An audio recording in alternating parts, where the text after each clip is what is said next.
Apa cowok yang tidak ganteng merupakan privilege? Sebesar apa rasa sayang kamu untuk ayahmu? Lalu dengan cara apa kamu berbakti pada ayahmu? Hai guys, welcome back to my channel. Oke guys, saat ini aku lagi ada di salah satu hotel di Kota Solo, Jawa Tengah. Dan kali ini aku akan bikin konten Q&A. Dan kemarin aku sudah ngumpulin beberapa pertanyaan dari WhatsApp dari teman-teman aku. Dan kali ini aku akan jawab satu-satu dari teman aku.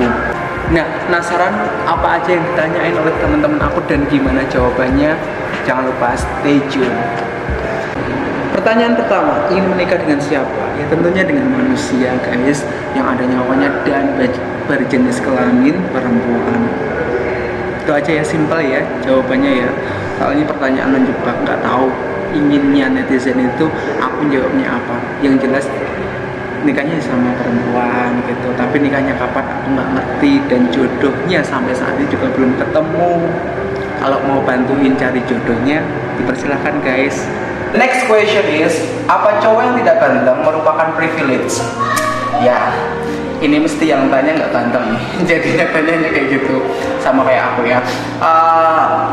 Apapun jenis kelamin manusia, entah itu mukanya baik maupun buruk, itu masing-masing orang punya sisi privilege kalau dia mau gali.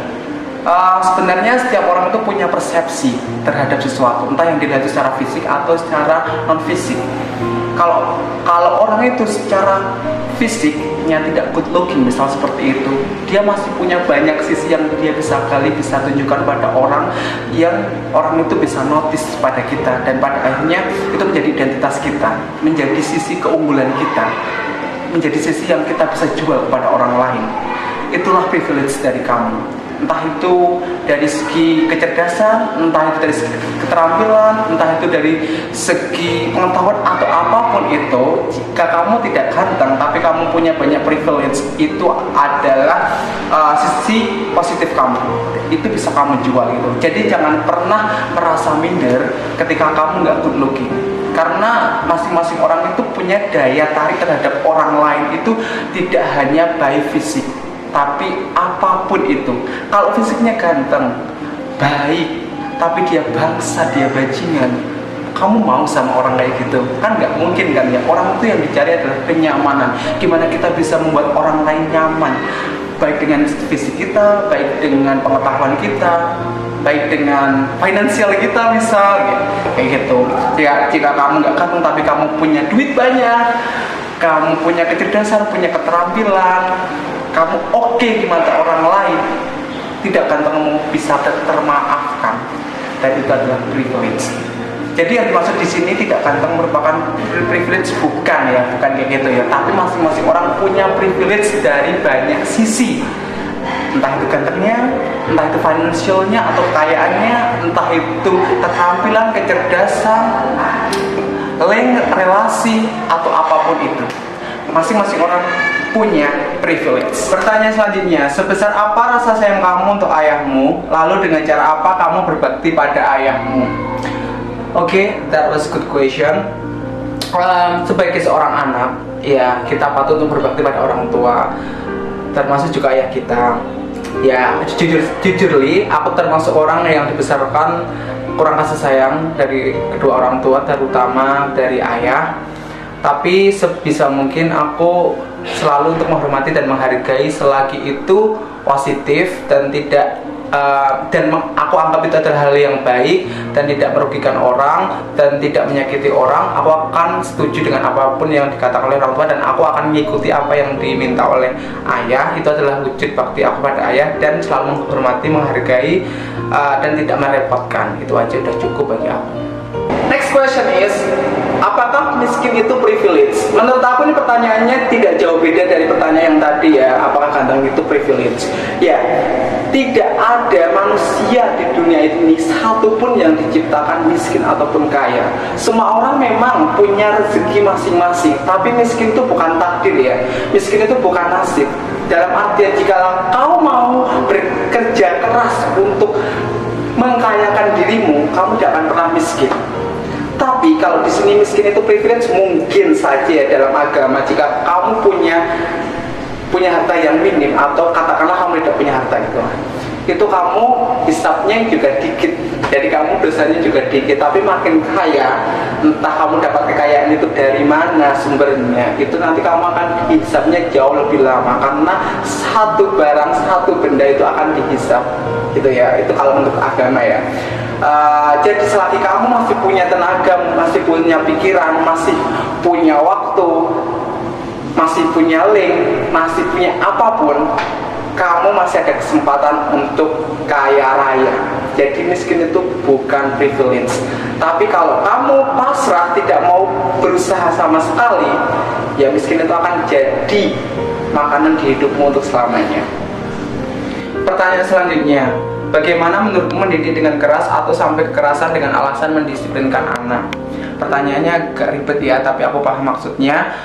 Gimana sih cara mendidik anak? Apakah dengan cara yang keras dan dengan alasan mendisiplinkan anak itu baik? Menurut aku dengan alasan apapun, entah itu mendisiplinkan anak biar anak berkembang lebih baik, biar dia tahu tanggung jawab, biar dia nurut apa yang dikatakan oleh kita, tapi dengan jalan kekerasan itu tidak diperbolehkan, dan itu tidak bagus untuk perkembangan anak, terutama pada saat anak masih di usia di bawah 10 tahun, di mana anak masih butuh perhatian orang tua, di mana anak masih merasa aman dan nyaman bersama orang tua. Pada saat itu ketika anak tidak bisa dibilangin, atau kita sering nyebutnya ngeyel, tapi kita mendidiknya dengan keras dengan alasan disiplin, itu tidak akan pernah baik, tidak akan pernah bagus untuk perkembangan mental dan psikologisnya. Karena apa? Anak di usia itu mudah meniru, mudah mengamati, dan mudah merekam apa yang dia lihat, apa yang dia rasakan, apa yang dia dengar, dan ketika dewasa itu akan sangat berpengaruh terhadap perilakunya. Sehingga kalau orang tua memperlakukan buruk pada anak dengan cara keras, walaupun itu demi kebaikan anak, tapi anak itu akan menganggap bahwa itu adalah sesuatu yang keras, dan adalah sesuatu yang tidak baik, yang tidak seharusnya dia dapatkan gitu loh. Dan dia akan ada rasa dendam pada orang tua, sehingga akan menyebabkan mungkin saja di usia dewasa anak tidak begitu perhatian pada orang tua, anak tidak begitu peduli dengan keberadaan orang tua, sehingga lebih baik ya kita menuruti apa yang diinginkan oleh anak, selagi itu tidak merugikan anak dan kita gitu. Gimana sih cara mendisiplinkan anak? Ya mulai dengan membiasakan diri untuk kita kasih tahu pengetahuan, apapun pengetahuannya, entah itu pengetahuan yang berkaitan dengan motorik anak, berkaitan dengan afeksi anak, apapun yang berkaitan dengan pengetahuan kita kasih tahu lah. Kemudian kita harus memberikan penjelasan baik dan benar kepada anak, baik buruknya kepada anak.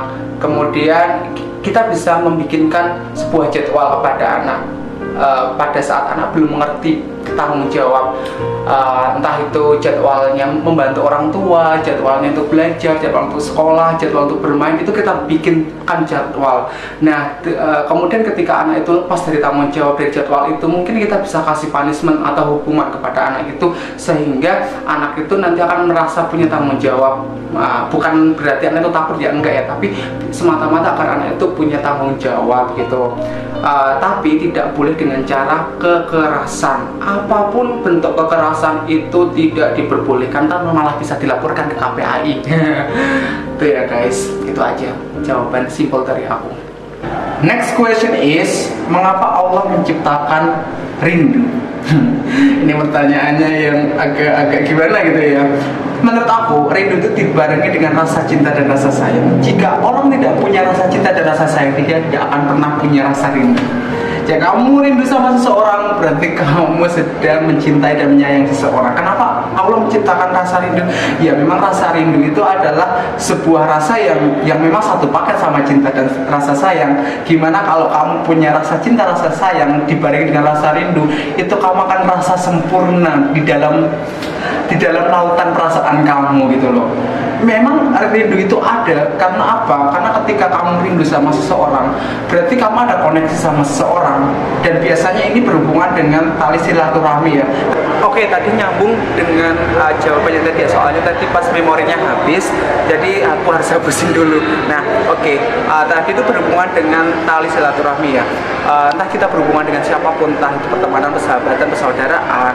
Kenapa diciptakan rindu? Supaya kita tuh ada koneksi sama seseorang, dan hubungan kita tidak putus gitu loh.